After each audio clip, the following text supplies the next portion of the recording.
नमस्कार, India news के खास शो लीगली स्पीकिंग में आपका बेहद स्वागत है। मैं हूं आशीष सिन्हा। आज बात करेंगे 124 ए यानी देश 2 की धारा को लेकर।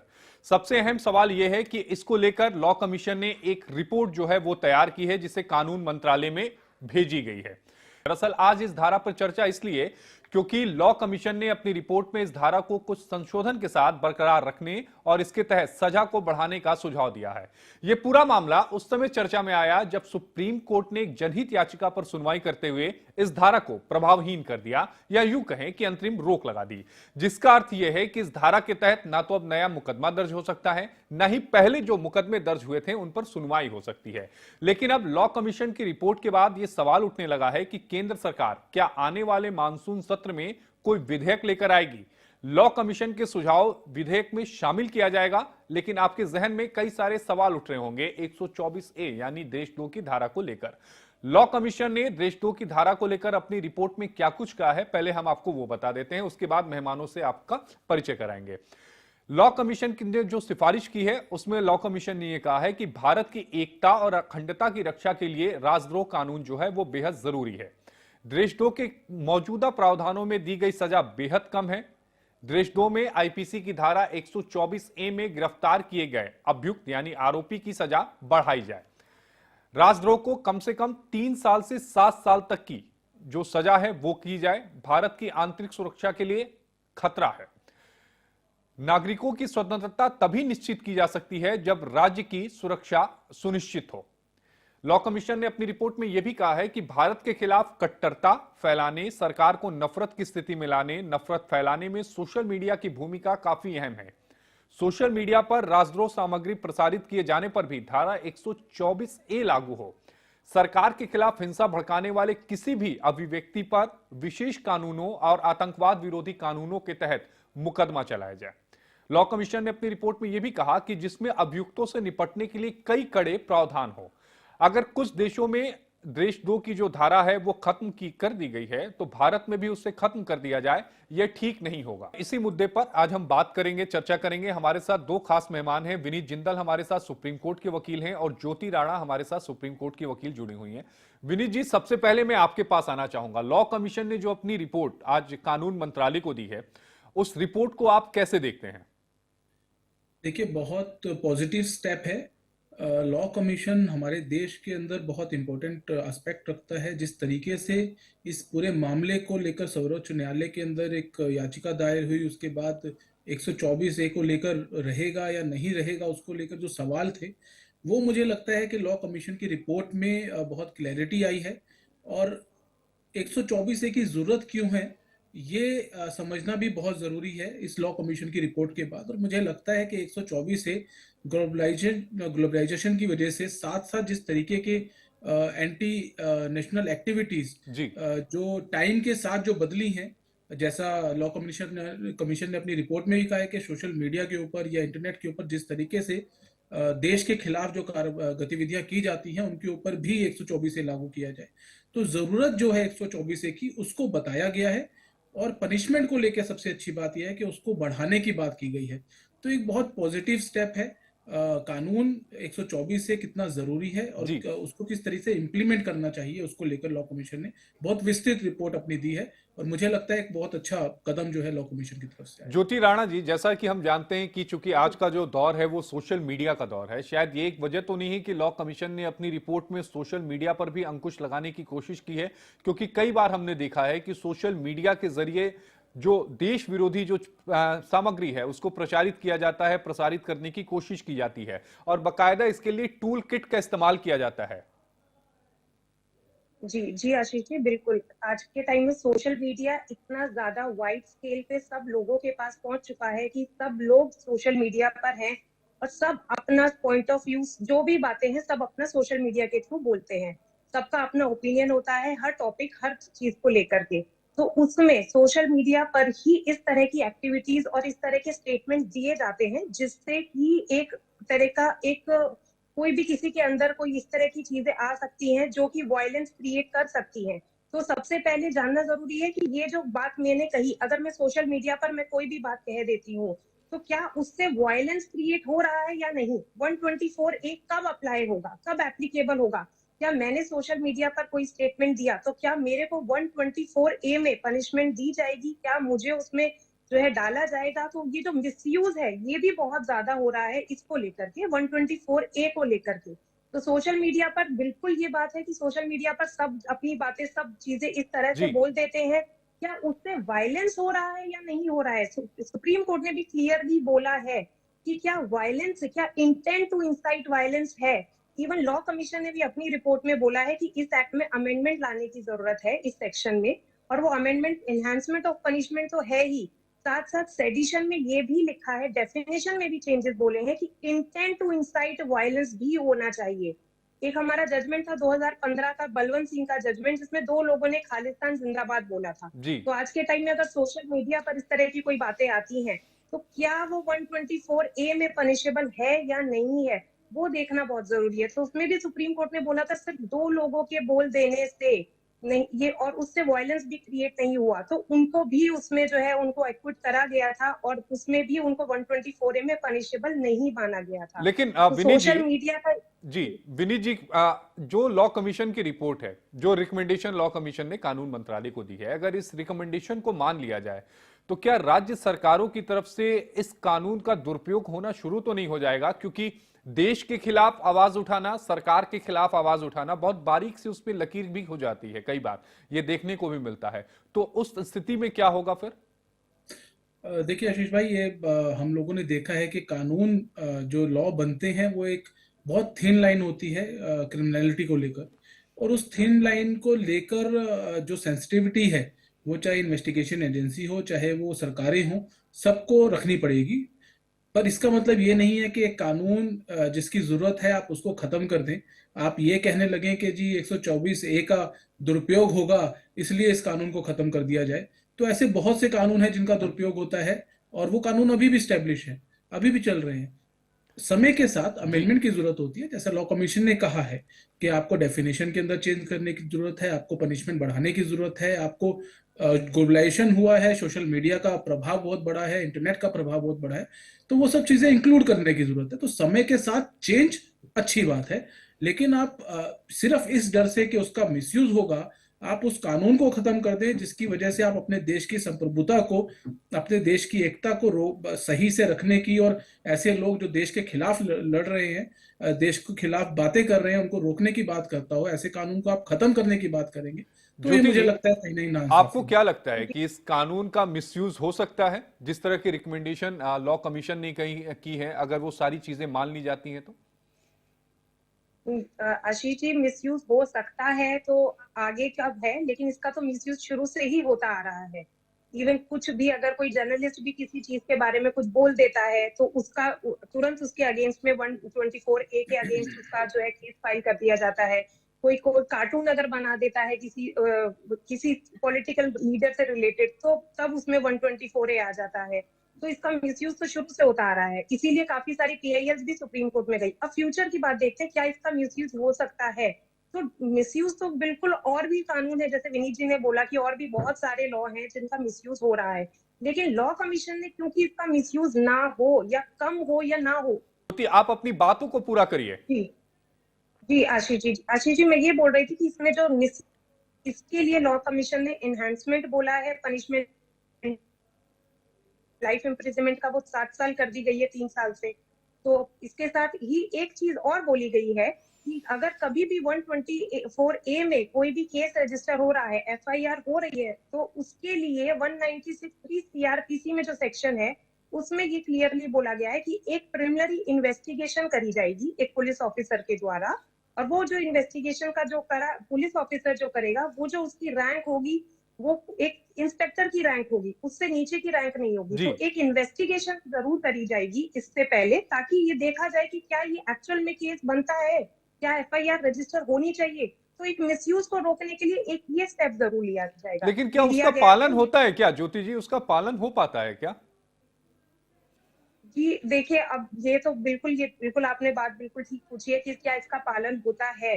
तो इस ये रूल तो है, ये लॉ पहले भी कितनी बार बनाए, क्रिटिसाइजिंग गवर्नमेंट, ये भी जो है कोई 124A में नहीं आता, तब भी उसके बाद भी आज तक केसेस हो रहे हैं, रजिस्टर हो रहे हैं, तो पालन इसका नहीं हो पाता, मिसयूज इसका बहुत ज्यादा होता है। गवर्नमेंट के अगेंस्ट में, कोई भी पॉलिटिकल लीडर के अगेंस्ट में कोई कुछ भी एक वर्ड भी अगर बोलेगा या कोई भी बात करता है, तो ये बिल्कुल मतलब ये जो बना था कानून, ये बना था ब्रिटिशर्स के टाइम पर, उन्होंने बनाया था कि कोई भी अगर उनके अगेंस्ट में कुछ बोलेगा 124A में उसको पनिश करा जाएगा। जी पर ये लॉ अभी तक चला आ रहा है, और ये सिर्फ इसीलिए कि गवर्नमेंट के अगेंस्ट में अगर कोई कुछ भी बोलता है तो उसको 124A में उसके अगेंस्ट में केस रजिस्टर हो जाता है। अगर आप देखेंगे 2016 से अब तक 160% इंक्रीज हुए हैं ये केसेस इस तरह के जो रजिस्टर हुए हैं, लेकिन कन्विक्शन कितने लोगों को हुआ है? सिर्फ एक या दो कन्विक्शन लोगों को रेट बहुत कन्विक्शन। ज्यादा कम है, ये यही एक बड़ी बात है विनीत जी। बिल्कुल कहीं ऐसा तो नहीं है कि बिल्कुल। सरकार इसे एक टूल की तरह इस्तेमाल करना शुरू करेगी, सरकार के खिलाफ किसी ने बोला तो हम 124A लगा देंगे। अब इस तरह की रिकमेंडेशन लॉ कमीशन की तरफ से मिलेगी, सरकार जाहिर तौर पर एक मजबूत कानून लेकर आएगी। हालांकि मामला सुप्रीम कोर्ट में विचाराधीन है, लेकिन सरकार के हाथ में भी मुझे लगता है कि एक बड़ी पावर आ जाएगी अगर इस सारी रिकमेंडेशन को इंप्लीमेंट कर लेती है, तो सोशल मीडिया पर भी सरकार के खिलाफ आवाज उठाना लोगों को भारी पड़ जाएगा। देखिए आशीष जी, सरकार का काम है कानून बनाना, और उस कानून को किस तरीके से किस व्यक्ति के ऊपर लगाया गया है, वो सही है गलत है, उस चीज को देखना न्यायालय का काम है। जैसा कि हम लोगों ने देखा है कि 124A का जब मिसयूज हुआ, तो चाहे वो उच्च न्यायालय हो चाहे वो सर्वोच्च न्यायालय हो, समय समय पर उन्होंने अपना व्यू पॉइंट भी दिया, और वो गलत है तो गलत बोला और सही है तो सही भी बोला। और ऐसा नहीं है कि 124A का सिर्फ मिसयूज हुआ है, ऐसे भी लोग हैं जो 124A के अंदर कन्विक्शन में गए हैं। सिर्फ ये कह देने से कि इसका मिसयूज, कन्विक्शन रेट की अगर हम बात करें तो फिर वही बात आती है कि बहुत सारे लॉज हैं, बहुत सारे कानून हैं जिसमें कन्विक्शन रेट बहुत कम है।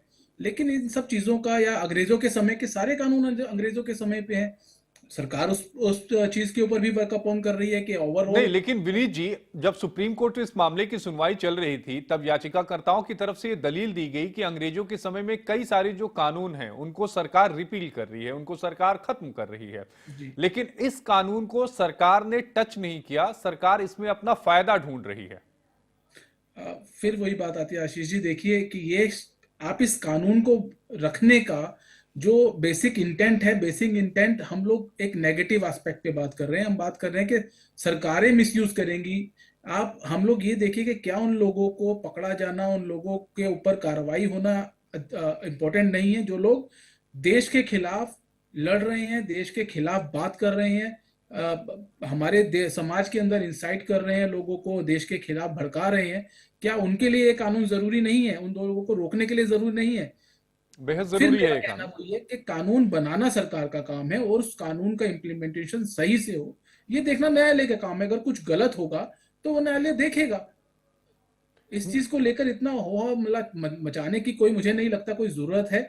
और ये मेरा मानना है कि कानून बहुत इंपॉर्टेंट कानून है। जिस तरह से देश के खिलाफ जिस तरह की चीजें बढ़ी हैं, हम देख रहे हैं, चाहे वो नॉर्थ ईस्ट हो, चाहे वो कश्मीर हो, चाहे वो पंजाब हो, बहुत से अलग अलग राज्यों के अंदर बहुत से अलग अब अलग मुझे लगता है कि विनीत जी, इन सब में जो सबसे अहम रोल है वो सोशल मीडिया का है। ज्योति जी, सवाल आपसे रहेगा, सोशल मीडिया पर अंकुश लगाना बेहद जरूरी है, क्योंकि पल में ही जो खबर गलत कोई भी जो खबर है, अगर वो डालना चाहता है टूल की इस्तेमाल करके, बहुत तेजी से लोगों तक पहुंचती है। अगर किसी को मिसलीड करना हो, मिसगाइड करना हो, या गलत अफवाह फैलानी हो, तो उसमें सोशल मीडिया की भूमिका बेहद अहम होती है, और जरूरी यह है कि उस पर अंकुश लगाया जा सके। जी जी आशीष जी, बिल्कुल आप ठीक बोल रहे हैं कि इसमें सोशल मीडिया का बहुत अहम रोल होता है, तो उस पर अंकुश लगाना बहुत जरूरी है। क्योंकि कोई फेक न्यूज है, अगर हम 100 में से देखें तो 20 न्यूज जो है रियल होंगे, 80 न्यूज कोई फेक अगर डाल देता है, कोई भी एक बात, और कुछ भी एक बात से रिलेटेड वो उसको फॉरवर्ड फॉरवर्ड फॉरवर्ड होती जाती है, और उससे रिलेटेड अगर कोई भी वायलेंस या कोई इस तरह की एक्टिविटी होती है जो कि गलत है और हमारे स्टेट और हमारे कंट्री के अगेंस्ट है, तो डेफिनेटली उस पे अंकुश लगाना बहुत जरूरी है कि वो सोर्स क्या है, वो इंफॉर्मेशन कहाँ से आ रही है। तो इसमें लोगों का भी बहुत अहम भूमिका है कि उनको उस न्यूज पर कैसे रिएक्ट करना है, क्या उन्हें उस बात को सच मान करके उसमें रिएक्शन देना है। तो हमें एज अ सिटीजन ऑल्सो हमारी जिम्मेदारी बनती है कि हमें उस न्यूज पर क्या रिएक्शन देना है।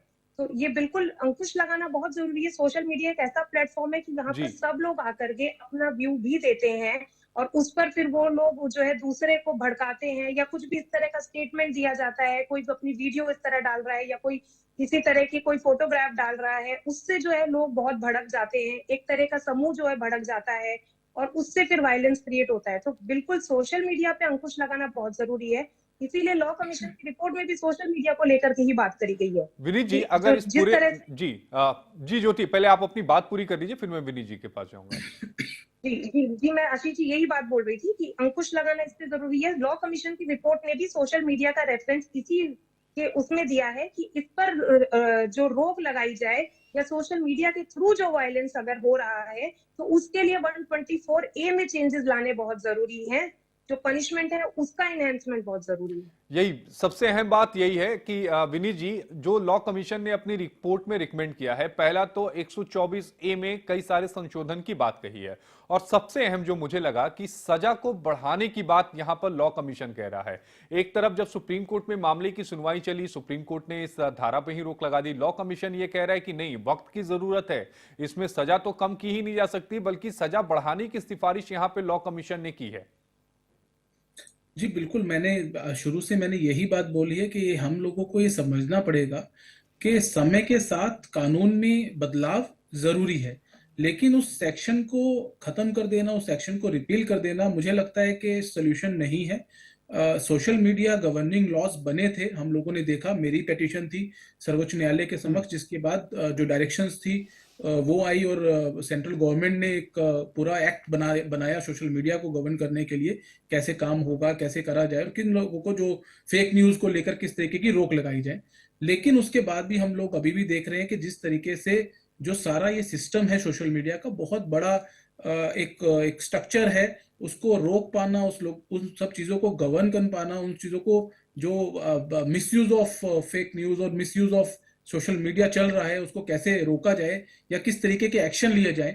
तो सेंट्रल गवर्नमेंट ने बहुत एफर्ट किए, लेकिन उसके बाद अभी रिसेंटली एक पिटीशन में एफिडेविट भी गया कि सोशल मीडिया के ऊपर इन चीजों को रोकना, और जो पोस्ट आते हैं, फेक पोस्ट आते हैं, उनको रोक पाना सोशल मीडिया के ऊपर बहुत नामुमकिन जैसा एक चीज है, और ये सेंट्रल गवर्नमेंट की तरफ से बोला भी गया। तो बात आती है कि जब ऐसी चीजें होंगी, तो उन लोगों को जिन्होंने फेक न्यूज किया, या जिनकी पोस्ट की वजह से इंसाइट हुए लोग, या जो लोग देश के खिलाफ बोल रहे हैं, उन लोगों के खिलाफ पकड़े जाने के बाद कार्रवाई कैसे हो। तो अगर हमने 124A को रिपेल कर दिया, या फिर 24A को हमने खत्म कर दिया, तो उन लोगों के खिलाफ कार्रवाई कैसे होगी।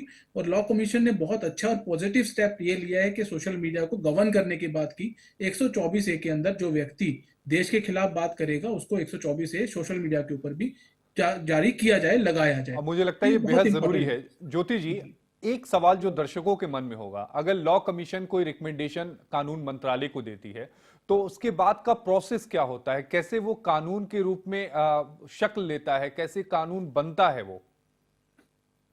जी आशीष जी, अगर जैसे ये रिपोर्ट आई है, लॉ कमीशन ने एक रिपोर्ट दी है, तो ये सबसे पहले जो है लॉ मिनिस्टर और मिनिस्ट्री ऑफ होम अफेयर्स, ये दोनों के पास जाती है।